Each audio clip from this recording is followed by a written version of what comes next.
Good morning எல்லாருக்கும் இனியதொரு காலை வணக்கம். எங்க தங்கம் நேரத்துல 2 நாளா எந்திரிச்சிடுறாரு. எங்க அப்பா குட்டி எந்திரிச்சிடுறாரு. ஏன்னா எல்லாரும் அன்னைக்கு நீங்க நான் சொன்னப்பெல்லாம் கேட்கல, நீங்க எல்லாம் சொன்னப்ப கேட்டுட்டாங்க. நான் எதுக்காக முத்து அவ்வளவு நேரம் தூங்க விட்டேன்னா, நாங்க லவ் பண்ணும்போது பாவம் அவங்க வீட்டுல அண்ணன் தம்பிங்கெல்லாம் நல்லா விடிய தூங்குவாங்க. எங்க முத்தை மட்டும் 3 மணிக்கு 2 மணிக்கு எழுப்பி விட்டுட்டு ஃபேக்டரிக்கு வேலைக்கு விட்டுருவாங்க. அப்போ எனக்கு அவங்க எங்க அத்தை மேல கட்டுப்புதே இருக்கும். 3 பிள்ளைகளை பெற்றுக்கிட்டு இவரை மட்டும் எந்திரிச்சு கடைக்கு போக சொல்றாங்களே, இவர் மட்டும் என்ன இழிச்சவாயனா? அப்ப இருக்கட்டும், நீ மட்டும் என்னை கல்யாணம் பண்ணிக்கேப்பா, உன்னை நான் வச்சு பாத்துக்கிறேன், 9 மணி வரை தூங்க விடுறேன் அப்படின்னு நான் நினைச்சுக்கிட்டேன். அந்த சபதத்துக்காக என் தங்கத்தை தூங்க விட்டுருறது. அதுவும் இல்லாம அவங்க இப்ப ஆபீஸ் போறவங்களா இருந்தா நேரத்துல எந்திரிச்சு 9 மணிக்கு வேலைக்கு போகணும், இல்ல ஒரு கடைக்கு போறவங்களா இருந்தா 9 மணிக்கு வெளியில போகணுங்கிறதுக்காக எந்திரிச்சிடுறாங்க. என் தங்க தூங்குறதுக்கு 1 மணி 1:30 ஆயிடுது. இந்த பிக் பாஸை பார்த்துக்கிட்டு அப்புறம் கமெண்டுக்கு ரிப்ளை கொடுத்துக்கிட்டு திருப்பி வீடியோவுக்கு நிறைய 3 ஐடிக்கும் போய் கொடுக்கணும். 3 ஐடினா என்னோட ஐடி, முத்தோட ஐடி, ஃபேஸ்புக், இது 3க்கும் போய் ரிப்ளை கொடுத்துட்டு மெசேஞ்சர்ல பதில் கேட்குறவங்களுக்கு பதில் சொல்லிட்டு தூங்குறதுக்கு வரும்போது 11:30க்கு மேலே ஆயிரும். சத்த நேரம் தான் அவரோட என்ஜாய்க்காக கொஞ்ச நேரம் அந்த போனுல பார்ப்பாரு, பாட்டோ இல்ல வேற காமெடிகளோ. இப்படி பார்க்கும்போது அதுல இருந்து ஏதாவது ஒரு கிண்டு கிடைக்காதா, அதை வச்சு யோசிக்க மாட்டோமா அப்படின்னு சொல்லி யோசிச்சுட்டு தான் பிள்ளை வந்து தூங்குது. அதனால கொஞ்சம் அசதியா, சரி லேட்டா தானே தூங்குறாரு, கொஞ்சம் லேட்டாவே எந்திரிக்கட்டும் இருடித்தாங்க அப்படின்னு சொல்லி நான் விட்டுறது. அதுதான் காரணமே தவிர தூங்குறனால சொல்லி கொடுத்து பேசக்கூடிய ஒரு அவசியம் கிடையாது. நான் என்னோட மனசுல என்ன இருக்கோ அதை மட்டும் நான் சொல்றேங்க. அதனாலதான் முத்தை நான் ரொம்ப கட்டாயப்படுத்தி எந்திரின்னு சொல்றது கிடையாது. திருப்பி சின்னவன் ஸ்கூல் 8:30க்கு இருக்கும் போதெல்லாம் கரெக்டா எந்திரிச்சிருவானுங்க. லீவு நாள் மட்டும் தான் 2 பேருமே நல்லா தூங்குவாங்க. லீவுக்கு தூங்கட்டு பிள்ளைங்க அங்கிட்டு இங்கிட்டு போய் வெளியில சுத்தி திரியறத விட தூங்குறதுனால தப்பு இல்லைன்னு தான் என்னோட தாட்டு. அதனால தூங்கட்டும், ஃபுல் டைம் தூங்க வேண்டாம், இருந்தாலும் லீவு நாளைக்கு நல்லா தூங்கட்டுமே அப்படிங்கிறது தான் இது. அதே இப்ப நிதின் எல்லாம் பாத்தீங்கன்னா வாரத்துல 6 நாளும் 6:30க்கெல்லாம் எந்திரிச்சிருவான். எந்திரிச்சிட்டு 7:45க்கு ஸ்கூலுக்கு கிளம்புறான். அதனால அப்படி போயிருவான். அதே மாதிரிதான் பிரகதி 8:45க்கு ஸ்கூல் இருந்தப்ப நேரத்துல எந்திரிச்சா. இப்போ 9:45 10 மணி ஆகும்போது கொஞ்சம் லேட்டா எந்திரிக்கிறான். அவ்வளவுதான் வித்தியாசம். எந்திரிச்சாலும் போன தானே பாத்துக்கிட்டு நக்கல் பண்ணி சொன்னதும் தப்பு கிடையாது. நீங்க உடல் ஆரோக்கியத்தை கொஞ்சம் நேரத்துல எந்திரிச்சு நேரத்திலே படுத்து நேரத்திலே எந்திரிச்சா உங்க உடல் நல்லா இருக்கும், உங்க உடல் ஆரோக்கியமா இருக்கும்ன்றத தான் நீங்க சொல்லிடுவீங்க. அது வச்சு சந்தோஷம் தான். அது அவங்களுடைய காரணம் அந்த மாதிரி இருந்திருக்குது. அதை பத்தி பிரச்சனை ஒண்ணுமே கிடையாது. நானும் கொஞ்சம் நேரமா எந்திரிச்சிருக்கணும் தான். அது எந்திரிச்சு என்ன பண்ண போறோம், சரி வேலையெல்லாம் முடிச்சு வச்சுருப்பாங்க, நமக்கு வியாபாரத்துக்கு கிளம்புறது மட்டும்தான் அப்படின்ற ஒரு எந்திரிச்சு நான் எங்க முத்து வேலையே பார்க்க விட மாட்டேன். எனக்கு முத்து வந்து ஒரு வேலையும் பார்க்க வேண்டாம் அப்படிங்கறதா என்னோட தாட்டா இருக்கும். வேலை பார்க்கட்டும், அவங்க என்ன வேலை பார்க்கணும்னா துணியெல்லாம் நான் அலசி வச்சிருப்பேன், அதை எடுத்து காய போட்டுருவாங்க. அப்புறம் நாங்க வியாபாரத்துக்கு வரும்போது என் கூட வியாபாரத்துக்கு வந்துருவாங்க. அது 2 மட்டும்தான் முத்தோட வேலையா இருந்துச்சு. பாக்கி எல்லா வேலையுமே நான் பார்த்துருவேன். வேலை இல்லாம எந்திரிச்சு சும்மா என் பக்கத்துல இப்படி நின்றுக்கிட்டே இருப்பாங்க. சரி சத்த தூங்கினா அசதி மாற தூங்குவாங்க. வேலையை முடிச்சுட்டா நாங்க 2 பேரும் உட்காந்து பேசிக்கிட்டு இருக்கலாமேங்கிற ஒரு தாட்டுக்கு. சோ ஆரோக்கியம் முக்கியம், அதே சமயம் என் முத்தோட எனக்கு முக்கியம். சோ அதனாலதான் ஆனா இருந்தாலும் நீங்க சொன்னவங்க எல்லாருக்கும் ரொம்ப நன்றி. இருந்தாலும் முத்து எந்திரிச்சிட்டாங்க. எந்திரிச்சாலும் அந்த தூக்க கலக்கம் அப்படியே தங்கத்துக்கு தெரியற மாதிரி இருக்கு. இல்ல எந்திரிச்சு எல்லா வேலையும் முடிச்சு என் கூட எந்திரிச்சிடுறாங்க. இப்ப நான் எந்திரிச்சு நான் பாத்ரூம் போயிட்டு ரிட்டர்ன் வரும்போது எங்க முத்து எந்திரிச்சிடுறாங்க. சோ 6:30க்கெல்லாம் 6:30க்கெல்லாம் எந்திரிச்சிடுறாங்க. அதனாலதான் வீடியோக்கு வந்துடுறாங்க. என்ன சாப்பாடுன்னு சொல்லுங்கம்மா, ஓவரா புகழாதீங்கம்மா காலையில. சரி இல்லடி உண்மையே சொல்றேன், வெளிச்சினால அதான் நிஜம். இது பாத்தீங்கன்னா வாழைக்காங்க, வாழைக்காய் கருவாட்டு பொரியல்னு நம்ம சொல்லுவோம். சும்மா சாதா பொரிக்கிற மாதிரிதான். அதுல வந்து மசாலா எல்லாம் சேர்த்து வச்சு அப்படியே நம்ம பொரிச்சு எடுக்க போறோம். வாழைக்காய் பொரியல்னே சொல்லேம்மா. வாழைக்காய் பொரியல்னா சாதாரணமா பொடிசா நறுக்கிட்டு வெங்காயம் பச்சை மிளகா போட்டு தேங்காய் பத்திரி போட்டு இறக்குற பொரியல் கிடையாது. கருவாட்டு பொரியல்னு எங்க அம்மா எனக்கு சொல்லி கொடுத்தது. அதுக்கு என்ன பேருங்கிறத நீங்க கமெண்ட்ல சொல்லுங்க. திருப்பி அப்படியே லைட்டா அங்கிட்டு திருப்புங்க. இது பாத்தீங்கன்னா பீட்ரூட் பொரியல் ஆகிட்டு இருக்கு. என்னதே தெரியுது, இங்க வைக்கிட்டு பீட்ரூட் பொரியல் ஆகிட்டு இருக்குங்க. இந்த பக்கம் சாதம் ஆகிட்டு இருக்கு. திருப்பி கொள்ளு நேத்து நைட் ஆகி வச்சிருக்கேன். என்னென்ன சொல்றா பாருங்க. நேத்து நைட்டே கொள்ளு வேக போட்டு தண்ணியில ஊற போட்டு இப்ப வேக வச்சு எடுத்திருக்கேன். நீ அதை தாளிச்சுட்டு அதுதான் நமக்கு காலையிலைக்கு பிரேக்ஃபாஸ்ட்னு நினைக்கிறேன். கொள்ளு வேக வச்சிருக்குது, கொள்ளை தாளிச்சு விட்டுட்டு சாப்பிட்டுக்கலாம். அதுக்கப்புறம் வாழைக்காய் ஃப்ரை, பீட்ரூட் பொரியல், சாதம், குழம்பு, மத்தன் இருக்கு பாத்தீங்களா. அந்த ஒரு மத்தன் இருக்கு. நாளை கழிச்சா ஆமா நாளை நாளை கழிச்சு நம்ம கழிச்சு ஊருக்கு நைட் கிளம்புறோம். எல்லாம் கிளம்பிடுவோம். நாளை கழிச்சு கிளம்புற நாள் பாத்தீங்கன்னா இந்த இது மத்தன், அதனால மத்தனை வேஸ்ட் ஆக்க வேண்டாமே சொல்லிட்டு மத்தன் குழம்பு வைக்க போறேன். நம்ம இவ்வளவுதான் இருக்கு. இதை வந்து நான் குழம்பு வைக்க போறேன். ஓகேங்களா? மத்தன் குழம்பு, அதாவது பரங்கிக்காய் குழம்பு, பாக்கி ஐட்டம்ஸ் எல்லாமே கருவாட்டு, அதாவது வாழைக்காய் கருவாட்டு பொரியல், பீட்ரூட் பொரியல், அவ்வளவுதான். கொள்ளு பொரியல். கொள்ளுனா சும்மா அது பொரியல் சும்மா தாளிச்சு சாப்பிடுறோம். அது பொரியலாவும் வச்சுக்கலாம், அதுலயே துவையவளும் அரைக்கலாம். கொஞ்சோண்டு கொள்ளு எடுத்து போட்டு துவையல் வேண்டாம், எனக்கு தாளிச்சாலே போதும், அதே சாப்பிடுவோம். எங்க முத்துக்கு கொள்ளு துவையல் பிடிக்க மாட்டேங்குது. ஆமா, எனக்கு இந்த கொள்ளு துவையல் பிடிக்காது. கொள்ளு ரசம் பிடிக்க மாட்டேங்குது. கொள்ளு துவையல் எதெல்லாம் நல்லதா அதெல்லாம் பிடிக்காது. கொள்ளு ரசம் பிடிக்க மாட்டேங்குது, கொள்ளு துவையல் பிடிக்க மாட்டேங்குது. ஒருவேளை நான் வைக்கிறது பிடிக்க மாட்டேங்குதான்னு தெரியல. சிலப்ப டேஸ்டா வச்சு ரவி எண்ணெய் வச்சு கொண்டு வந்து கொடுத்தப்ப கூட பிடிக்கல முத்துக்கு. எனக்கு அந்த கொள்ளு துவையல் ஒரு மாதிரி இருந்துச்சு எனக்கு. அது மாதிரி பிரண்ட துவையலும் பிடிக்கல.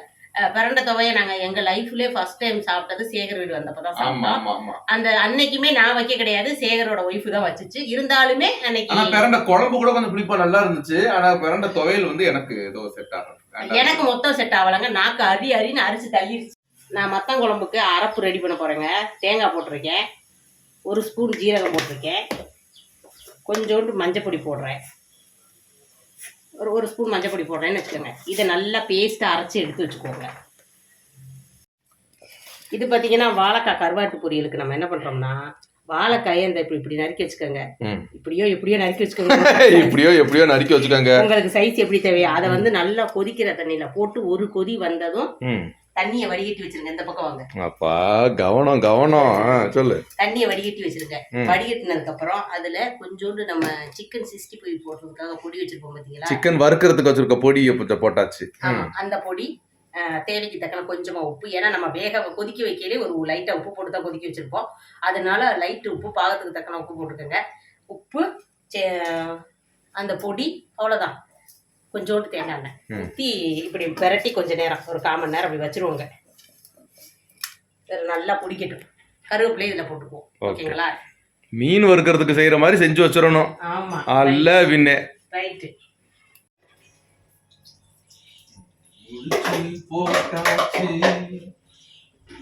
நிறைய பேரு என்னன்னா, நிறைய பேர் இல்ல, ஒருத்தர் கேட்டிருந்தாங்க என்னன்னா, அந்த சோயாபீன் பிரியாணி பண்ணிருந்தீங்களே, அது எந்த அரிசியில, ரேஷன் அரிசியிலே தான் பண்ணுனீங்களா இல்ல வேற அரிசியில பண்ணீங்களான்னு ஒருத்தவங்க கேட்டிருந்தீங்க. இல்லங்க நம்ம எப்படி சொல்றது, இந்த தக்காளி சாதம், நெய் சாதம், சாதா பிரியாணி மாதிரி எல்லாம் பண்ணாலும் சரி, காளான் பிரியாணி, சோயா பிரியாணி, இதெல்லாம் வந்து நான் பொன்னி அரிசி மொத்தமா ஒரு 20 கிலோ வாங்கி வச்சுக்கோன்னு சொன்னோமா, அந்த அரிசியில தான் அந்த இதெல்லாம் பண்றது.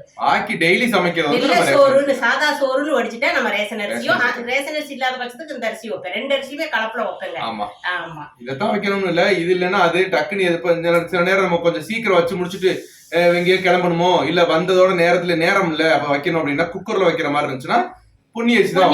குக்கர்னு எடுத்துட்டாலே நான் பொன்னி அரிசி தான் வைப்பேன். அந்த குக்கர்ல வைக்கிற சோறு என்னன்னு பாத்தீங்கன்னா, இந்த மாதிரி தக்காளி சோறு, பருப்பு சாதம், நெய் சாதம், இந்த மாதிரி ஐட்டம்ஸ் தான் வைப்பேன். நெய் சாதத்துக்கும் பிரியாணிக்கும் நான் வேற அரிசி வைப்பேன். பிரியாணி அரிசின்னு இங்க கிடைக்கும், பிரியாணி அரி அப்படின்ட்டு இங்க கிடைக்கும். அதை வாங்கிதான், அது உங்களுக்கே தெரியும். மட்டன் பிரியாணி, சிக்கன் பிரியாணி எல்லாம் வைக்கிறாருன்னா அந்த பிரியாணி அரிசி தான் வைப்பேன்.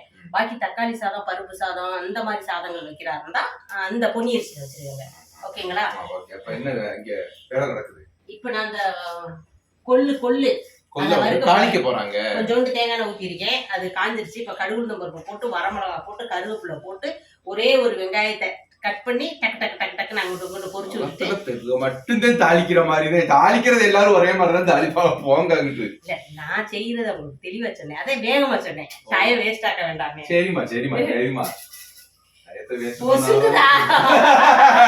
எனக்கு என்னமா பொசுக்குது, அங்கே சட்டிதே பொசுங்கி கருகுது. அப்புறம் யூடியூப் வருமானத்தை நீங்க என்ன பண்றீங்க, எதுக்கு வந்து போட்டோமா கேள்வி கேட்கறோம். யூடியூப் வருமானத்தை என்ன பண்றீங்க நீங்க? அங்கேயும் இங்கேயும் கடன் வாங்கி சீட் எடுத்து போறீங்க. அந்த யூடியூப் வருமானத்தை நீங்க எதுக்கு யூஸ் பண்றீங்க அப்படின்னு சொல்லி கேட்டிருந்தாங்க. யூடியூப் வருமானத்தை முன்னாடி இருந்தது எல்லாத்தையும் எடுத்து சேர்த்து வச்சுதான் நம்ம ஒரு இடத்த வாங்கிருந்தோம். இப்ப இடம் வாங்கி 2 மாசம் ஆயிடுச்சு. இந்த 2 மாசமா வந்து யூடியூப் வருமானம் இல்லம்மா, உழைப்பும் இருக்குது, இல்ல இது கடனும் வாங்கியிருக்கோம் தான். நகையை அடவு வச்சிருக்கிறோம், இந்த வேற இடத்துல ஒரு 4 லட்சம் ரூபாய் கடன் வாங்கியிருக்கிறோம்.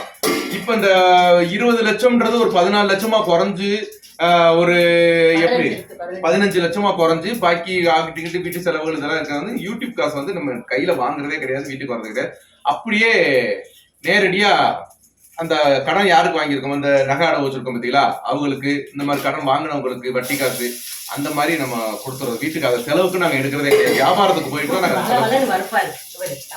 சிம்பிளா சொல்லுவோம்னே இருக்காரு. எங்க நீங்களே இந்த சிம்பிளா சொல்லி முடிச்சிருங்கம்மா, நான் பொறிக்கிறேன். வேண்டாம் தாங்க, சொர சவுண்ட் கிடக்கும். நான் ஒண்ணு செய்ய வேண்டாம், இருக்கட்டும். தங்கா நீ பாடி.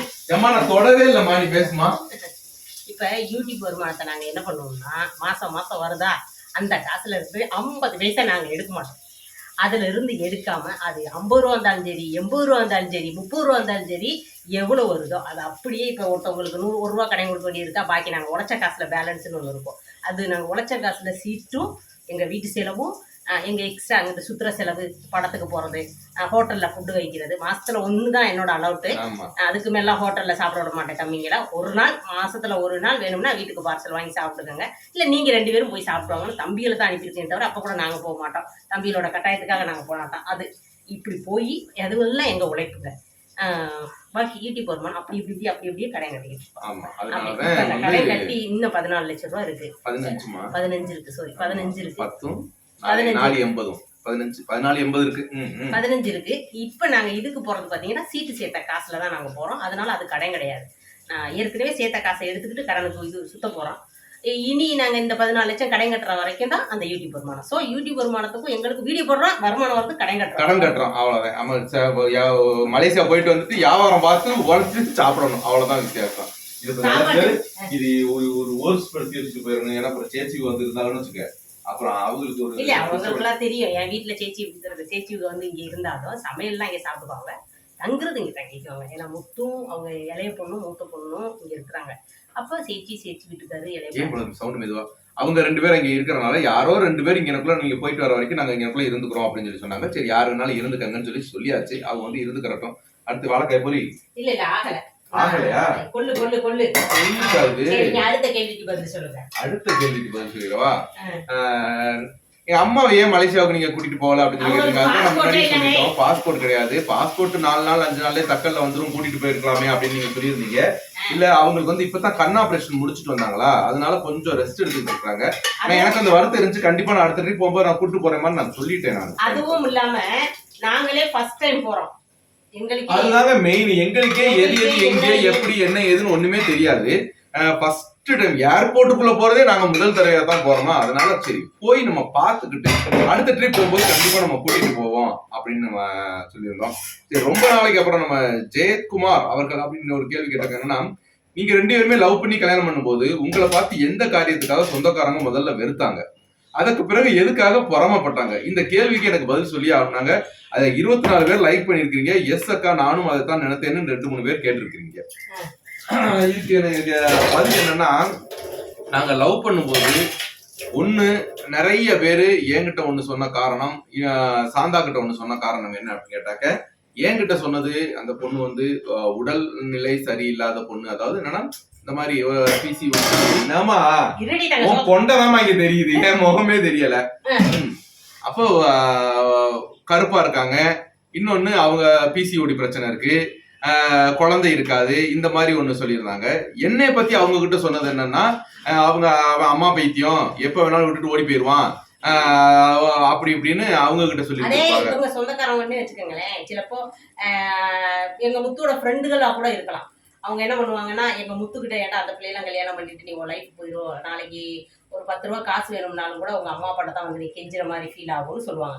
அதே ஃப்ரெண்டு எனக்கிட்ட என்ன சொல்லுவாங்கன்னா, அவனை நம்பாத, நல்லது கூட சொல்லியிருக்கலாங்க, அவர் தப்பா கூட சொல்ல வேண்டாம், எதுக்கு ஒரு குடும்பம் கெட்டு போகுது, முடிஞ்ச மட்டும் கிட்ட மூட்டி விட்டோம்னா பிரிஞ்சுட்டாங்கன்னா ஒரு குடும்பம் நல்லா ஆகுமே, அதாவது ராஜாவோட குடும்பம் சேஃப் ஆகுமேங்கிறதுக்காக அவங்க எங்க அத்தை மாமா சொல்லி கொடுத்து சொன்னாங்களா இல்ல அவங்களாம் சுய புத்தியில சொன்னாங்களான்னு தெரியாது. அப்படி நிறைய பேர் சொன்னாங்க. திருப்பி இவங்க சொந்தக்காரங்களாம் வந்து, நீ இப்படி அடம் பிடிச்சி அவனை கட்டணும்னு நினைக்கிறியே, போற போக்குல கழுத்தறுத்து போட்டுட்டு போனா நீ என்ன பண்ணுவ, கழுத்தறுத்து போட்டு கூட அஞ்சாதவங்க அவங்க செஞ்சுருவாங்க அப்படின்னு நிறைய பேர் சொல்லிருக்காங்க. அவங்க சொன்ன அதே உறவுகள் தான் இன்னைக்கு அவங்க பிள்ளைங்களுக்கு பாரு, அவங்க பிள்ளைங்களுக்கோ அவங்க சொந்தக்காரங்களுக்கோ அங்க பாத்தியா என்னதான் லவ் பண்ணி ஓடி போனாலும் அவங்க ராஜா சாந்தா மாதிரி வாழ முடியுமா அப்படின்ற மாதிரி பேசுறாங்க. எங்க எங்க எங்க எங்க ரொம்ப ரிலேட்டிவ் அவங்க வீட்டுல பால் காய்ச்சுன்னு நினைக்கிறேன். பால் காய்ச்சி எங்களை வந்து கூப்பிடல, எங்க வீட்டுல எல்லாரையும் கூப்பிட்டுருக்காங்க. அதாவது எங்க 2 பேரையும் கூப்பிடல, எங்களுக்கு ஆப்போசிட் தான் போறாங்க, எங்க 2 பேரையும் கூப்பிடல. ஆனா அவங்க இப்ப அடிக்கடி போன் போட்டு பேசுவாங்க. சின்ன விசேஷம் கோயிலுக்கு போறா இருந்தா கூட கூப்பிட்டு சொல்லுவாங்க. அதெல்லாம் வந்து எனக்கு கொஞ்சம் டிஃப்ரெண்டா தான் இருக்கு. பணம் வந்தனால இல்ல, எதனால முன்னாடி அவங்க எங்களை மதிக்கலைன்னு தெரியல, எதனால எங்களை கூப்பிடலைன்னு தெரியல. ஆனா எதனால இப்ப எங்களை கூப்பிடுறாங்கன்னு எங்களுக்கு தெரியல. ஆனா இப்ப பேசுறாங்க, அப்ப பேசல, அது மட்டும் நிஜம். அதுதான் கொஞ்சம் சங்கடம் எனக்கு. அவங்கெல்லாம் அப்படித்தான் ஒதுக்குனாங்க. அது டைரக்டா ஒதுக்காம, பாலுகாட்சிக்கு மறந்துட்டேப்பா, உங்களை கூப்பிடலப்பா, பாலுகாட்சி முடிஞ்சதுக்கு அப்புறம் நான் அவங்க வீட்டுக்கே போகல, தூரமா நின்றுகிட்டே இருக்கும்போது ஏன் அங்கே வரைக்கும் வந்துட்டு சாந்தா இங்கே வரலன்னு கேட்கும்போது நான் நேரடியாவே சொன்னேன், பாலுகாட்சிக்கு நாங்கள் இந்த ஊர்ல தான் இருந்தோம், ஏன் ஒரு வார்த்தை கூப்பிட உங்களுக்கு தோணலை, இப்போ எதுக்கு வீட்டுக்கு வர சொல்றீங்க, நீங்க பரவாயில்ல நீங்க போயிட்டு வாங்க அப்படிங்கிற மாதிரிலாம் நான் சொன்னேன்னு வச்சுக்கோங்களேன். நேரடியாவே சொன்னேன். இப்போ இந்த வீடியோ பார்த்தாங்கன்னா அவங்களுக்கு புரியும், புரியட்டுங்கிறதுக்காக தான் சொல்றேன். ஆனா அதே தாட்டி என்னன்னு அது எதனால அப்ப நாங்க இல்லைன்னா பரவாயில்ல, அந்த ஊர்ல இல்லைன்னா பரவாயில்ல, அவங்களும் நேர்ல எங்களை பாக்குறாங்க, பார்த்துட்டு ஒரு வார்த்தை சொல்லியிருக்கலாம், தப்பு இல்லைன்னா என்னோட தாட்டு. இந்த மாதிரிலாம் ஒதுக்குனாங்க, அதாங்க நிஜம், அதை விட்டுருங்க. அவங்க ஒதுக்குனனால என்ன நம்ம கெட்டா போயிட்டோம்? சேச்சியம்மா கிட்ட முடிஞ்சா இல்ல, ஒதுக்கப்படுற குப்பைதான் கோபுரமாகும் சொல்லுவாங்க. அதுக்கு முதல் எடுத்துக்காட்டு உண்மையிலே பாத்தீங்கன்னா, நாங்க அந்த பாட்டிலே சொல்லியிருந்தோம், ஊரார் ஒதுக்கி வச்ச ஓவியம்னுட்டு. அது 2 பேரும் தான், எங்க 2 பேர்த்தையுமே ஒதுக்கி வச்சாங்க. ஒதுக்குற குப்பை இன்னைக்கு நாங்க கோபுரமா தான் இருக்கிறோம்ன்றது எங்களுடைய தாட்டு. கண்டிப்பா, அதாவது ஒரு 4 பேர் பார்த்து சரி ஏதோ சரி லவ் பண்ணி போனாங்க, முன்னேறி வந்துட்டாங்கப்பா அப்படின்னு சொல்ற அளவுக்காச்சும் நம்ம ஏன் சொந்தக்காரவங்கல பாத்தீங்கன்னா கழுத்தறுத்து போடுங்கடா, இந்த பிள்ளைலாம் இருக்கிறதே வேஸ்ட், நம்ம எனத்துக்கே வேஸ்ட் அப்படி கழுத்தறுத்து போட்டிருந்தா என்ன ஆகுறது? என் ஆத்மா எப்படி சொல்றது, அழிவுங்கிறது நம்மளோட உயிருக்கும் உடலுக்கும் தாங்க, ஆத்மாவுக்கு கிடையாது. என்னோட ஆத்மா என்னைக்குமே என் முத்து சுத்தி சுத்தி தான் வந்திருக்கும், என் அழிவா இருந்தாலும் சரி அழிஞ்சிருந்தாலும் சரி, அது நிஜம். நான் சொல்றது தப்பா இருந்தா மன்னிச்சிருங்க, கரெக்டா இருந்தா கரெக்டான்னு சொல்லுங்க. கரெக்ட் தான். ரெண்டாவது அழுக ஆரம்பிச்சிடாத. அழுகல அந்த பிள்ளைய கழுத்தறுத்து போட்டுருங்கடா, வீட்டுக்குள்ள எல்லாம் நுழையக்கூடாது, நம்ம இனத்துக்கே கேடு அப்படின்லாம் சொன்னவங்க இப்போ ஒரு நாளாவது வீட்டுக்கு வரவே மாட்டேங்கிற, வாவான்னு கூப்பிடுற, என்ன வர மாட்டேங்கிற, நீ இல்லப்ப வருவியா, நீ பெரிய பணக்காரி ஆயிட்டு, நம்ம பணக்காரங்க ஆகல, நம்ம எப்பவும் இப்படித்தான் இருக்கிறோம், அதே பழச பறக்கிக்கிட்டு எப்பவும் நாங்க எப்படி வாழ்றோமோ அதே வாழ்க்கையதான் வாழ்ந்துகிட்டு இருக்கோம். அதாவது புகழ்ச்சி வந்து புகழ் ஒரு மனுஷனை எவ்வளவு தூரம் மேல கொண்டுட்டு போகும், எவ்வளவு தூரம் வந்து அதாவது நம்மளை வெறுத்தவங்களை எவ்வளவு தூரம் நம்ம அதை திரும்பி பார்க்க வைக்கும்ன்றது ஒரு ஒரு மெயின் வந்து இந்த சோசியல் மீடியா. கண்டிப்பா என்ன அடிச்சு சொல்வேன், சோசியல் மீடியா. அதாவது நிறைய பேர் நான் சொல்லி கேள்விப்பட்டிருக்கிறேன். அதாவது இப்ப இங்க கேரளாவிலே சொல்லுவாங்க, இந்த கேரளாவில் ஒரு பொறுப்புல இருக்கிறவங்க, நான் நிறைய சொல்ல, ஒரு பொறுப்புல இருக்கிறவங்க ஒரு ஒரு டிஸ்ட்ரிக்ட் லெவல்ல ஒரு பொறுப்புல இருக்கவங்க போனா கூட தெரியாது, அதே ஒரு சோசியல் மீடியால இருக்கவங்க போனாங்கன்னா அவ்வளவு தூரம் கூட்டமும் நெரிசலும் வருது. அந்த அளவுக்கு இந்த சோசியல் மீடியாவோட பவர் அப்படின்னு சொல்லி சொன்னாங்க. அது முற்றிலும் உண்மை. இந்த சோசியல் மீடியாவில் இந்த உறவுல நீங்க எல்லாம் கிடைச்சதுக்கு அப்புறம் நாங்க இவ்வளவு கொஞ்ச தூரம் பிரபலம் ஆன ஒரு காரணத்தினால்தான் நாங்க பாக்கி உள்ளவங்களால மதிக்கப்படுறோம்ன்றது 100% உண்மை. ஆனா நான் என்னோட தாட்டு என்னன்னா, நம்ம இனிமேல் எல்லாரும் ஒரே மாதிரி ஒரே லெவல்ல இருக்க மாட்டோம். ஒரு அப் அண்ட் டவுன் இருக்கத்தான் செய்யும் எல்லார் லைஃப்லயும். டவுனா இருக்கும்போது நம்ம ஃப்ரெண்டா இருந்தாலும் மதிக்காம இருக்கக்கூடாது, நம்ம ஹைல இருக்கும்போது அதே ஃப்ரெண்டு நம்ம கிட்ட வந்தா உச்சமா பேசவும் கூடாது. ஸோ இது ரெண்டுமே அப்படி தோசையை திருப்பி போட்ட மாதிரி வர காலங்கள் அதிகமாகாது. குயிக்கா கூடிய விரைவிலே அது சிலப்பா நடக்கும். அது நமக்கு தெரியாது, நம்ம இப்படியே தான் இருப்போம்னு நம்ம மனசாட்சிக்கு தெரியும். நம்ம எப்படி இருந்தாலும் நம்ம உண்மையா இருப்போம்னு மட்டும் நினைச்சு பாருங்க நண்பா. நம்ம அன்பை ஒரே மாதிரி கொடுத்துக்கிட்டுருங்க எல்லாருக்கும். அடுத்தவங்க 1-2 சொல்லுவாங்க, தூண்டி விடுவாங்க, நீ எப்படி இருப்ப, அவங்க உன்னை ஏமாத்திராக வைக்கிற, அதெல்லாம் நம்ப கூடாது. நம்ம தனிப்பட்ட முறையில யோசிக்கணும். அவங்க நம்ம கிட்ட இவ்வளவு நாள் பழகுனதுல இருந்து இந்த நாள் வரைக்கும் நம்ம கிட்ட ஏதாவது தப்பா பழகிருக்காங்களா, அவங்க அன்பு உண்மையா தானே இருக்குன்னு யோசிச்சிருந்தா அவங்க தூண்டும் போது நமக்கு அந்த உள்வாங்க முடியாததை. சரி, ஓகே, நான் என்னோட கருத்தை சொல்லுங்க. அடுத்து அண்ணா அண்ணி ஒரு கேள்வி, லவ் ஸ்டோரியில கதையை வந்து சேச்சி அம்மா கிட்ட தான் பார்க்க, அகில் சேச்சி கிட்ட வந்து எப்ப சொன்னீங்க, உங்க லவ் ஸ்டோரியை பார்த்து தான் அவங்க தெரிஞ்சுக்கிட்டாங்களா இல்ல அது முன்னாடியே சொல்லிட்டீங்களா அப்படின்னு சொல்லி கேட்டுருக்காங்க. இல்ல அது முன்னாடியே நான் ஒரு ஓட்ட வச்சு உடவாரச்சி சொல்லிட்டேன். நான் வந்து ஒரு வருஷத்துக்கு அப்புறம் தமிழ்நாட்டுல இருந்து எங்கட நீங்கள் விட எத்திப்பட்டி அப்படின்னு சொல்லி, அது எப்படி நீங்க இங்க வந்தீங்க அப்படின்னு ஒரு வருஷமெல்லாம் ஆகல, ஒரு வருஷம் ஆயிடுச்சு, 6 மாசம் ஒரு வருஷம் ஆயிடுச்சு. ஒரு வருஷத்துக்கு பக்கத்துக்கு அப்புறம் அவங்க இந்த வார்த்தை கேட்டனால, அது வரைக்கும் நான் பேசுவேன், சேச்சிக்கு போய் என்னால முடிஞ்ச சகாயங்கள் செய்வேன். ஒரு நாளைக்கு கூட சேச்சியை பார்த்து பேசாம என்னால இருக்க முடியாது. ஏன்னா நான் இந்த சுற்றுவட்டாரத்துல அதிகமா போய் கொஞ்ச நேரம் பேசிக்கிட்டு இருக்கக்கூடிய ஒரே வீடுன்னு பாத்தீங்கன்னா அது நம்ம சேச்சி தான். அதே மாதிரி அவங்க வீட்டு பிள்ளைங்களும் அவங்க வீட்டு அக்கா மாதிரி அதிகமா பழகுறது என்கிட்ட தான். இப்போ ஊருக்கு போனாலும் முத்துவா இருக்கட்டும், தனு அவங்க மூத்த மகன் உண்மையா இருக்கட்டும், அவங்க 2 பேரும் என்கிட்ட சோசியலாக தான் பழகுவாங்க. நானும் அவங்கள்ட்ட நல்லா தான் பழகுவேன். ஸோ என்னைய பொறுத்த வரைக்கும் அது என்னோட ஃபேமிலி மாதிரி, அவ்வளோதான். பெருசா நாங்கள் கொடுத்துக்கல, அவங்களும் கொடுத்துக்கலைன்னா அன்புங்கிற ஒரு பெரிய இதை கொடுத்துக்கிட்டே தான் இருக்காங்க. அது ஒன்றும் என்ன வேற உலகத்துக்கு போயிருவியா? அப்பதான் அதுக்கப்புறம் தான் என் மேட்டரை சொல்ல ஆரம்பிச்சேன். என்னோட லைஃப் இப்படி இப்படித்தேன்னு. அப்பயே ரொம்ப பிடிச்சி போச்சுன்னு நினைக்கிறேன். அதுக்கு முன்னாடியே சேச்சிக்கு என்னை பிடிச்சிருச்சு. இந்த மேட்டரை சொன்னதுக்கு அப்புறம் ரொம்ப பிடிச்சிருச்சு. இதுதான் காரணம்னு கிடையாது, என்னோட கேரக்டர் அவங்களுக்கு பிடிச்சிருச்சு, அவ்வளவுதான். அதுதான் உண்மை. சாந்தாவுடைய கேரக்டர் பிடிச்சது, பாக்கி எல்லாமே அவங்களுக்கு அது ஒரு பெரிய விஷயமாவே தெரியல. உனக்கு பிடிச்ச வாழ்க்கையை நீ தேடிக்கிட்டு அது ஓகே, அது எங்களுக்கு அது உன்னுடைய தனிப்பட்ட விருப்பம், அதை நான் எதுவும் கருத்து சொல்ல விரும்ப கிடையாது. ஆனா நான் எனக்கு வந்து நீ இப்படி பண்றனால, நீ அது பண்ணனால, நீ லாஜாவை லவ் பண்ணி இது பண்ணனால எனக்கு பிடிச்சிருச்சுலாம் நான் சொல்ல மாட்டேன். உன்னுடைய கேரக்டர் எனக்கு பிடிச்சிருக்குன்னு அவங்க வெளிப்படையாவே சொல்லியிருந்தாங்க. அது மாதிரி நான் செய்யற சில விஷயங்கள் பிடிக்கலைன்னா ஸ்ட்ரெயிட்டாவும் சொல்லிடுவாங்க, சாந்தா இது செய்யக்கூடாது, அது தப்பு, மாத்திக்க அப்படின்ட்டுருவாங்க. சரி அப்படின்னு சொல்லுங்க. நான் முத்துக்கு பயப்பட்டனோ இல்லையோ சேச்சிக்கு நல்லா பயங்கரமா பயப்படுவாங்க. சேச்சிக்கு ஏதாச்சும் ஒரு விஷயம் பண்ணிட்டு ஏதோ ஒண்ணுன்னா சேச்சி கூப்பிட்டுட்டு அங்கிட்டு போலன்னா ஐயோ போ சேச்சி கொல்ல போறாங்க, திட்ட போறாங்க. அதாவது ஒரு தாய்மை கண்டிப்புக்கு இருக்கிற ஒரு அந்த பயம் அந்த சேச்சி கிட்ட கண்டிப்பா இருக்குது. அதே மாதிரி இது தப்புனா இது தப்பு, இது கரெக்ட்னா இது கரெக்ட், பாராட்டுற இடத்துல பாராட்டுவாங்க, கண்டிக்கிற இடத்துல கண்டிப்பா கண்டிச்சிருவாங்க. சேச்சி பொறுத்த வரைக்கும் அப்படி ஒரு இடத்துலதான் இருக்கிறாங்க. ஒண்ணு. அடுத்து வந்து என்ன சொல்லியிருந்தீங்கன்னா, நீங்க அக்கா வந்து லவ் பண்ணிட்டு வெளி ஊருக்கெல்லாம் போய், அதாவது உங்களை லவ் பண்ணிட்டு வேண்டாம் அப்படின்னு சொல்லிட்டு அங்கிட்டு மடத்துக்கெல்லாம் போன சமயத்துல எங்க போனாலும் அந்த அட்ரஸ் வச்சு இவருக்கு நான் தெரியப்படுத்திடுவேன், அந்த அட்ரஸ் ஏதாச்சும் ஒரு லெட்டராச்சும் போட மாட்டாரன்றதை நாங்க லவ் ஸ்டோரியில சொல்லியிருந்தோம், தெரியப்படுத்திடுவேன்னு சொன்னாங்கல்ல.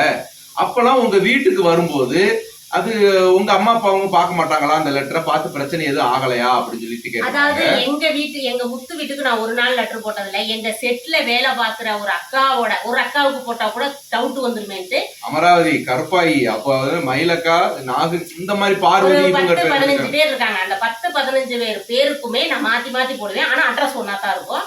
அவங்க யாருமே படிக்க மாட்டாங்க. அவங்களுக்கு சாந்தா கிட்ட இருந்து ஒரு லெட்டரு, சாந்தான்னு கூட வராது, சந்தியா அப்படி ஒவ்வொரு பேர், ஆனா சாங்கிற பேரை வச்சு நான் போட்டு விட்டுருவேன். சோ அந்த பேரை வச்சு வர்றதுனால அதுக்குள்ள ஒண்ணும் இருக்க போறது கிடையாது, அதுல படிச்சாலும் பிரச்சனை கிடையாது. ஆனா அவங்க படிக்காம தான் கொண்டு வந்து கொடுப்பாங்க. படிச்சிருந்தாலும் ஒரு எழுத்து கூட ஒரு அசிங்கமாலாம் இருக்காங்க. யாரு படிச்சாலும் டவுட் வராத அளவுக்கு கிளியரா, என்னடி பண்ற, எப்படி இருக்க, உன் நினைப்பாவே இருக்குடி, உன்னை பாத்துக்கிட்டாவது இருந்திருப்பேன்டி, உள்ளூர்ல இருந்திருந்தா, வெளியூர்ல இருக்கிறனால என்னால பார்க்க முடியல, உனக்கு எப்ப ஃப்ரீயா இருக்கணும்னு தோணுதோ, எப்ப என்கிட்ட பேசணும்னு தோணுதோ அப்ப இது என் நம்பர் அடி, நீ போன் போடுறி, இது என் அட்ரஸ் டி, ஒரு டைம் வந்து பாத்துட்டு போடி, ஓகே அடி, சரிடி, லவ் யூ டி முத்தே, இப்படித்தான் என்னோட லெட்டரா இருக்கும். இப்படிக்கு உன் தோழியின் அன்பு முத்தங்கள் அப்படின்னு சொல்லி போட்டுருவேன். ஓகேங்களா? ஆமா. அதாவது சாந்தாக்காவோட பாஸ்ட் லைஃப் பத்தி நீங்க எதுவுமே கேட்டது இல்லைன்னு சொல்லி சொல்றீங்க. ஆமா, இது வரைக்கும் சொல்லிக்கிறேன், கொஸ்டின் சொல்லிக்கிறேன். சாந்தாக்காவோட பாஸ்ட் லைஃப் பத்தி இது வரைக்கும் நீங்க கேட்டது இல்லைன்னு நான் நினைக்கிறேன், சொல்லியிருக்கிறீங்க. ஆனா என் ஹஸ்பண்ட் சின்னதா ஒரு மிஸ்டேக் பண்ணா கூட அது எனக்கு ஒரு பயங்கரமா உறுத்தலா இருக்குது, இதுக்கு ஒரு சஜஷன் சொல்லுங்க சாந்தாக்கா அப்படின்னு சொல்லி கேட்டிருக்காங்க. அதாவது கடந்த கால லைஃப பத்தி நான் எதுவுமே கேட்கலன்னு நீ சொல்லியிருந்தியா. அவங்களுடைய கணவர் வந்து சின்னதா ஒரு பொண்ணு கிட்ட பேசினா கூட அவங்களுக்கு பேசியிருக்கிறாங்களா, அப்ப அவங்களுக்கு ஒரு பயங்கரமா ஒரு கோவம் வருது, என்ன நான் கண்ட்ரோல் பண்ணிக்க முடியல, அதுக்கு ஒரு சின்ன சஜஷன் சொல்லுங்க. ஒன்னே ஒண்ணு நான் சொல்றேன், அது என்னோட கருத்து. நமக்கு தெரியாம பேச்சிருந்தா நமக்கு தெரிய போகுதா? தெரியல, நமக்கு தெரிஞ்சு போச்சு, அதை மறக்கத்தான் முயற்சி பண்ணணும். போனதே ஏதாவது புண்ணு இருக்கிற இடத்துல நம்ம குத்தி குத்தி காயப்படுத்திக்கிட்டே இருந்தா புண்ணு அதிகமா தான் ஆகும். ஸோ அது ஆறுறதுக்கான மருந்தா தான் நம்ம இருக்கணுமே தவிர, போனது போயிடுச்சு விட்டுருங்க. நீங்க அவங்க உங்கள்கிட்ட பேசும்போது அந்த எக்ஸ்ட்ரா எதை பத்தியுமே பேசக்கூடாது. அவங்களே பேசினாலும் நீங்க டேக் ஈஸியா எடுத்துக்கிட்டு போற மாதிரி தான் போகணுமே தவிர, அந்த இடத்துல கொஞ்சம் கோவப்படுற மாதிரி இருக்கக்கூடாது. அப்படித்தான் நான் இருப்பேன். எங்க முத்து அப்படிலாம் பேசுனது கிடையாது. இருந்தாலுமே எல்லாரும் கேட்பீங்க, உங்க முத்து இப்படி நிறைய பேர்ட்ட கிண்டல் பண்ணி பேசும்போதெல்லாம் உங்களுக்கு கோவலையா? அவங்கன்னா பொசிசிவ்னஸா, அது வருதான்னு எல்லாம் கேக்குறீங்க. அதெல்லாம் எனக்கு வந்தது கிடையாது. நான் இப்படிதான் நினைப்பேன், நம்ம முத்து நம்ம கிட்ட இருக்கிறாங்க, அவங்க வெளியில போய் சுத்தும் போது என்ன இருக்கு எப்படி இருக்குன்னு நமக்கு தெரியாது, அதையே நம்ம நோண்டிக்கிட்டு இருக்கணும். நம்ம வீட்டுக்கு வரும்போது நம்ம முத்தா இருக்கிறாங்க, நம்ம கிட்ட பேசுறாங்க, நம்மளை நல்லா பாத்துக்கிறாங்க, எப்படி சொல்றது, நம்மளை யாருக்கும் விட்டு கொடுக்காம இருக்கிறாங்க, இப்படித்தானங்க இருக்கணும். அதனால அதை வச்சுதான் நான் அப்படி போய்கிட்டு இருக்கேன். நீங்களும் அந்த பழசை பத்தி பேசாம பழசை பத்தி நினைக்காதீங்க. எது நம்மளை கஷ்டப்படுத்தி காயப்படுத்திக்கிட்டு இருக்குன்னு நினைக்கிறீங்களோ அதை மறக்கத்தான் முயற்சி பண்ணணும். அந்த அதை விட்டு கடந்து வரத்தான் நீங்கள் முயற்சி பண்ணணும். ஸோ கடந்து வாங்க, அதை மறந்துக்காதீங்க. உங்கள் வீட்டுக்காரர் உங்களுக்கு நல்லது செஞ்சு இந்த மேட்ரு தெரியறதுக்கு முன்னாடி உங்கள் மேலே அதிக அன்பு வச்சு உங்களுக்கு நல்லது கெட்டது நிறையா வாங்கி கொடுத்து நிறைய விஷயங்கள் உங்களை தங்கமாக பார்த்துருப்பாங்க. அந்த விஷயங்களை மட்டும் நீங்கள் நினைங்க. உங்கள் முத்துங்கிறேன் உங்கள் வீட்டுக்காரோட அந்த கெட்ட விஷயங்கள் உங்களுக்கு ஞாபகம் வராது. அந்த நல்ல விஷயம் மட்டுமே உங்கள் மனசில் இருக்கும். ஓகேங்களா? இந்த பழச பேசிருக்கு அந்த பழசுன்றது அந்த வார்த்தை வந்து பேசக்கூடாதுன்றதுதான் என்னுடைய தாட்டு. என்னைக்குமே நான் என் மனசுல நினைச்சிருக்கிறது என்னன்னா, சாந்தா கழுத்துல இப்படி தாலி கட்டும் போது நான் நினைச்ச என்ன ஒரு விஷயம்னா, அப்படிலாம் கிடையாது. அப்படியே உண்மையிலே மனசுல இருந்துச்சு. ஏன்னா அந்த நேரத்துல தாலி கட்டும்போது நான் தான் உங்ககிட்ட சொல்லியிருக்கிறேன்ல, தாலி கட்டும் போது மனசளவுல வந்து எங்க அம்மா இல்லையே அப்பா இல்லையே நம்ம அவங்க முன்னாடி வச்சு தாலி கட்டிருக்கணுமேன்ற நினைச்சதெல்லாம் இருந்துச்சு. ஓகே, அதெல்லாம் பிரச்சனை இல்லை, அதை விட்டுரு. தாலி கட்டும் போது நான் நினைத்த ஒண்ணு என்னன்னா, இனி நமக்கு சொந்தம். இனி இந்த காலை எடுத்து தாலி கட்டி முடிச்சுட்டு நம்ம கோயிலை விட்டு காலை எடுத்து வைக்கும் போது அந்த பின்பக்கத்தை நீ திரும்பி பார்க்க கூடாது. பின்பக்கத்துல நீ இருக்கிறத எதையுமே சாகுற வரைக்கும் சாந்தா கிட்ட அந்த ஏதாவது ஒரு ஹிண்ட கூட நான் எதையுமே அதுல இருந்து ஒரு இப்ப ஆனாவனா உயிரெழுத்து இத்தனை எழுத்துனா அதுல இருந்து எந்த எழுத்தையுமே நம்ம எடுத்து எதையுமே நம்ம பேசிடக்கூடாது கேட்டக்கூடாது. நான் ரொம்ப தெளிவா அந்த வீட்டுல சமைச்சிருக்கேன்னு கூட எனக்கு கேட்டது கிடையாது. அது வந்து நம்ம கேட்க அது எதுக்குங்க? அது இப்ப என்னுடைய வாழ்க்கையை பத்தி, என்னைய பத்தி, நம்ம பிள்ளைங்களை பத்தி, எங்க அம்மாவை பத்தி, சாந்தா அம்மாவை பத்தி, சாந்தா அப்பாவை பத்தி, அவங்களை பத்தி அந்த மாதிரி தான் நம்ம கேட்டுக்கிறது. நம்ம லைஃபை பத்தி தான் பாக்கணுமே தவிர நம்ம பழைய வாழ்க்கையை பத்தி கேட்டு அது எதுக்கு? அது தேவையில்லாம நான் சொல்றேன் இல்லைங்க. ஒரு சின்ன விஷயம் கிடைச்சாலே குத்தி பேசக்கூடிய இந்த காலம் நிறைய இருக்கு. புருஷமாரா இருக்கட்டும், எல்லாருமே இப்ப நீங்க தான் எடுத்துக்காட்டுக்கு நீங்களே சொல்லியிருக்கீங்க பாருங்க, எனக்கு கஷ்டமா இருக்கு, அதை நினைவு வந்துகிட்டே இருக்குன்னு. அந்த மாதிரி இருக்கிற எல்லா லைஃப்லயும் ஏன் முத்து இந்த 19 வருஷத்துக்கு இப்ப நாங்க நடந்துகிட்டு இருக்கு. இந்த 19 வருஷத்துலயும் சரி, அதுக்கு முன்னாடி ஒரு 6 மாசத்துக்கு முன்னாடி எனக்கு கல்யாணம் ஆயிடுச்சுன்னே முத்துக்கு தெரியும்ல, அந்த டைம்லயும் சரி ஒரு செகண்ட் கேட்டதே கிடையாது.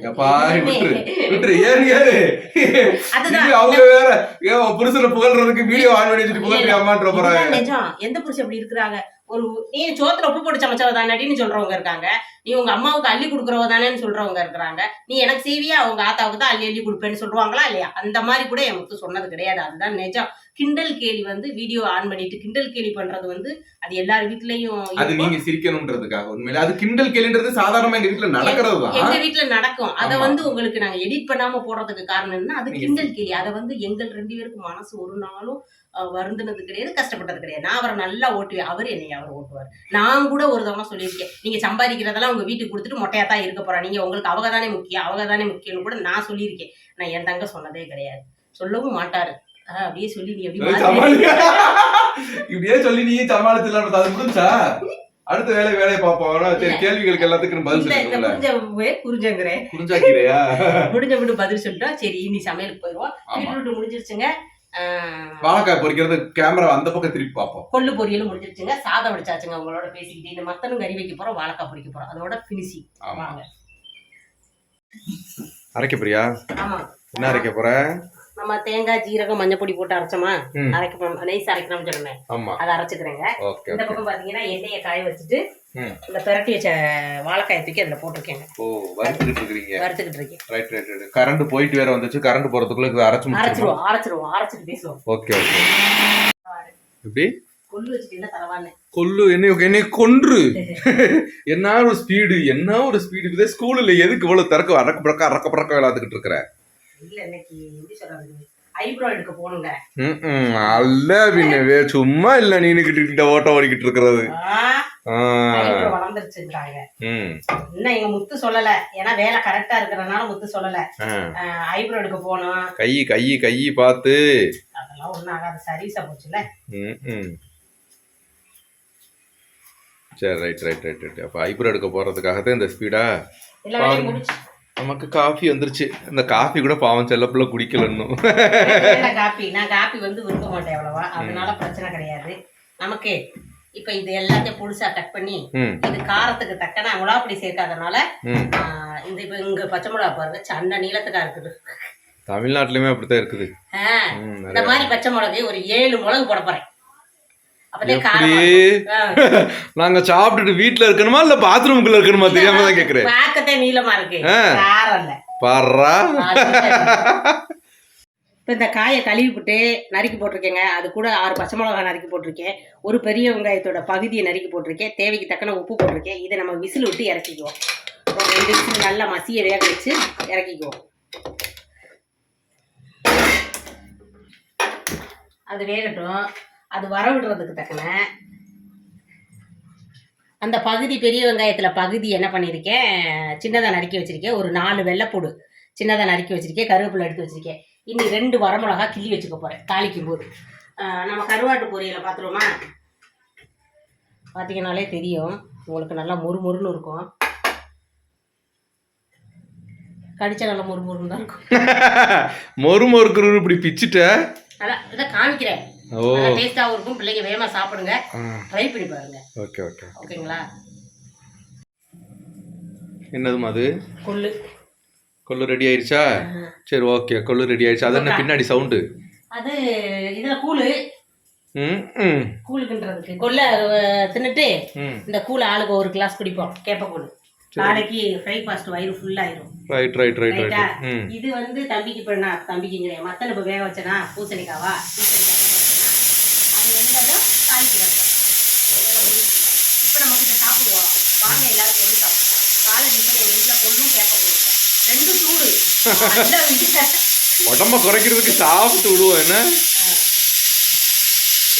பார்த்தீங்கன்னா வேக வச்ச அந்த காய் வெந்துருச்சுங்க. இப்போ நம்ம அரைச்ச அரப்பு இருக்குது பார்த்தீங்களா, அதை இதில் சேர்த்துக்கிறேங்க. கொஞ்சோண்டு தண்ணி விட்டு இதில் ஊற்றிக்கங்க. இப்போ அரைச்ச அரப்பை இதில் ஊற்றி நல்லா கலக்கி விட்டு லைட்டாக ஒரு கொதிக்க விடுவோங்க. அது கொதித்ததும் நம்ம தாளிப்பு ரெடி பண்ணி அதில் ஊற்றிடுவோம். பார்த்தீங்கன்னா இது நல்லா கொதி வந்துருச்சு. அந்த பச்சை வடையெல்லாம் போயிடுச்சு, நல்லா கொதி வந்துருச்சு. இந்த நேரம் பார்த்து இந்த பக்கம் நான் தேங்காய் எண்ணெய் ஊற்றி கடுகு உளுந்தம்பருப்பு போட்டு வெடிக்க விட்டு வரமிளகா, கருவேப்பிலை, வெங்காயம், வெள்ளைப்பூடு இதெல்லாம் போட்டு நல்லா வதக்கி விட்டு இப்போ அதில் ஊற்ற போகிறேங்க. தாளிப்பு நல்லா வதங்கிடுச்சு. இப்போ நம்ம அதில் ஊற்றிடுவோம்.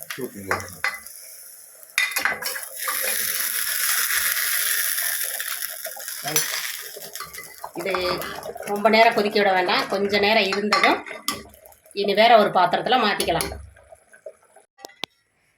குழம்பு ரெடி ஆயிடுச்சு பார்த்தீங்களா. இது எங்களுக்கு இன்றைக்கி 3 நேரத்துக்கு இருக்குங்க. காலை, மதியம், நைட்டுக்கும். தம்பிக்கு இன்றைக்கி வீட்டில் தானே இருக்காங்க, அப்போ மத்தியானம் ஊற்றி சாப்பிட்டுக்குவானுங்க. ஓகே, இதுதான் வாழைக்காய் பொரியல். இது பின்ன எப்பவும் போல் சாதம். இது வந்து கொள்ளு பொரியல். இது வந்து பீட்ரூட்டு பொரியலுங்க. இதுதான் இன்னைக்கு சமையல். இது பார்த்தீங்கன்னா இது பால் காய வச்சு வச்சிருக்கேன். தம்பிக்கு எந்திரிச்சது டீ போட்டு வச்சுக்கலான்னு. இது வந்து முத்துக்குங்க, இது வந்து சின்ன பிள்ளை எனக்குங்க. பாத்திரத்தை பார்த்தாலே அவங்களுக்கே தெரிஞ்சிருக்கும் எது எது யார் யாருக்குன்னு அவங்களுக்கே தெரிஞ்சிருக்கும் கண்டிப்பா. அல்ல என்ன, நான் சின்ன கப்பல தான் குடிப்பேன். ஒரு கப்பு குடிச்சா போ. சின்ன பிள்ளையில இருந்தே அந்த மாதிரி கப்பல தான் குடிப்பாங்க அவங்க. வாங்க. ஐயோ ஐயோ, இன்னைக்கு சமையல எல்லாரும் பார்த்துருப்பீங்கன்னு நினைக்கிறேன்.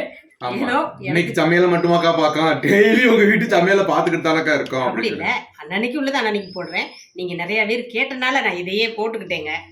எப்பவுமே பேசி பேசி போடுறத விட இது கொஞ்சம் டிஃப்ரெண்டாவும் இருக்கும். இன்னைக்கு அக்கா வீட்டுல, எங்க வீட்டுல என்னென்ன நடக்குது, என்னென்ன சமையல், என்னென்ன கொடுத்து விடுறோம் எல்லாமே. நான் எவ்வளவு வள்ளல்ல சமைக்கிறேன், அந்த வள்ளல்னால என் தங்கம் எவ்வளவு ஃபீல் பண்ணுதுங்கிற அடக்கம் நீங்க தெரிஞ்சுக்குவீங்க. அப்படிலாம் அவங்க தெரிஞ்சுக்க மாட்டாங்க, இதை சமைச்சு போடுறதே பெரிய விஷயம் நினைப்பாங்க. ஆமா, ஆனா சூப்பர்னு சொல்லலைனாலும் சுமார்னு சொல்லலாங்க. அவ்வளவு மோசமெல்லாம் இருக்காது, ஓரளவு நல்லா தான் இருக்கும். ஓகேங்களா?